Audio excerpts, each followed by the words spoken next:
நேரமாக நகராமல் இருப்பதாக வானிலை ஆய்வு மைய தென்மண்டல தலைவர் பாலச்சந்திரன் தெரிவித்திருக்கிறார். அண்மை செய்தியை பார்த்து வருகிறோம். கரையை கடந்த பெஞ்சல் புயல் கடந்த 3 மணி நேரமாக நகராமல் இருப்பதாக தெரிவிக்கப்பட்டிருக்கிறது.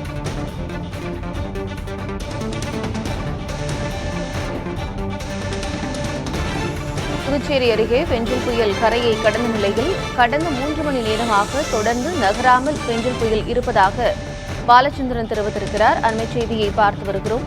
நேற்று மாலையிலிருந்து புயல் கரையை கடக்க தொடங்கிய நிலையில் தற்பொழுது கரையை கடந்திருக்கிறது. ஆனால் 3 மணி நேரமாக நகராமல் இருப்பதாக தகவல் தெரிவிக்கப்பட்டிருக்கிறது.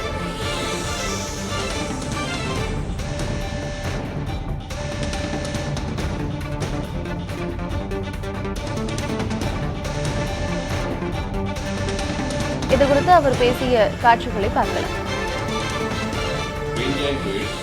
புதுச்சேரிக்கு அருகில் நேற்று மாலை 5:30 மணி அளவில் கரையை கடக்க துவங்கி நேற்று இரவு 10:30 மணிக்கும் 11:30 மணிக்கும் இடைப்பட்ட நேரத்தில் கரையை கடந்துள்ளது. இது தொடர்ந்து புதுச்சேரிக்கு அருகில் நிலை கொண்டுள்ளது. கடந்த 6 மணி நேரத்தில் இது மணிக்கு சுமார் 7 கிலோமீட்டர் வேகத்தில் நகர்ந்துள்ளது. கடந்த 3 மணி நேரத்தில் பெரும்பாலும் நகராமல் உள்ளது. தற்போதைய நிலவரப்படி இது தொடர்ந்து மேற்கு திசையில் மெதுவாக நகர்ந்து அடுத்து வரும் 3 மணி நேரத்தில் ஆழ்ந்த காற்றழுத்த மண்டலமாக வலு குறையக்கூடும். இதுவரை பதிவான தகவல்களின் அடிப்படையில் கடந்த 24 மணி நேரத்தில் 3 இடங்களில் அதி கனமழையும் 6 இடங்களில் மிக கனமழையும் 20 இடங்களில் கனமழையும் பதிவாகியுள்ளது. அதிகபட்சமாக விழுப்புரம் மாவட்டம் மயிலத்தில் 50 சென்டிமீட்டர் மழை பதிவாகியுள்ளது.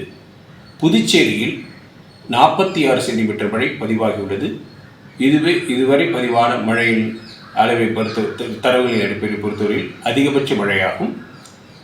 இதற்கு முன்னர் அக்டோபர் மாதம் 31ஆம் தேதி 2004ஆம் வருடம் 21 சென்டிமீட்டர் மழை புதுவையில் பதிவாகியுள்ளது. தற்பொழுது 46 சென்டிமீட்டர் மழை பதிவாகியுள்ளது.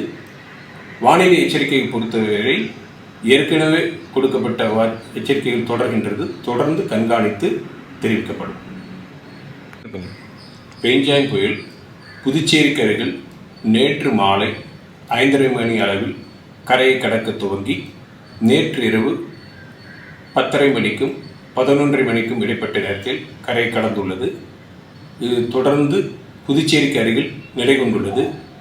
கடந்த 6 மணி நேரத்தில் இது மணிக்கு சுமார் 7 கிலோமீட்டர் வேகத்தில் நகர்ந்துள்ளது. கடந்த 3 மணி நேரத்தில் பெரும்பாலும் நகராமல் உள்ளது. தற்போதைய நிலவரப்படி இது தொடர்ந்து மேற்கு திசையில் மெதுவாக நகர்ந்து அடுத்து வரும் 3 மணி நேரத்தில் ஆழ்ந்த காற்றழுத்த மண்டலமாக வலு குறையக்கூடும். இதுவரை பதிவான தகவல்களின் அடிப்படையில் கடந்த 24 மணி நேரத்தில் 3 இடங்களில் அதி கனமழையும் 6 இடங்களில் மிக கனமழையும் 20 இடங்களில் கனமழையும் பதிவாகியுள்ளது.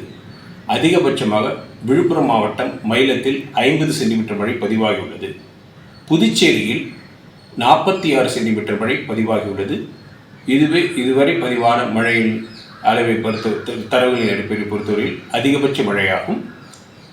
இதற்கு முன்னர் அக்டோபர் மாதம் 31ஆம் தேதி 2004ஆம் வருடம் 21 சென்டிமீட்டர் மழை புதுவையில் பதிவாகியுள்ளது. தற்பொழுது 46 சென்டிமீட்டர் மழை பதிவாகியுள்ளது.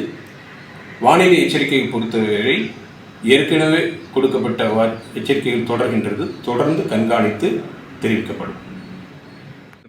புதுச்சேரி அருகே கரையை கடந்த பெஞ்சல் புயல் கடந்த 3 மணி நேரமாக நகராமல் இருப்பதாக பாலச்சந்திரன் தெரிவித்திருக்கிறார். அந்த காட்சிகளை பார்த்தோம். இதனால் தொடர்ந்து அங்கு கனமழை பெய்து வரக்கூடிய செய்திகளையும் இதற்கு முன்னால் பார்த்தோம். மேற்கு தென்மேற்கு திசையில் நகர்ந்து அது அடுத்த கட்டமாக ஆழ்ந்த காற்றழுத்த தாழ்வு மண்டலமாக வலுவிழக்கும் என்று சொல்லப்பட்டிருக்கிறது.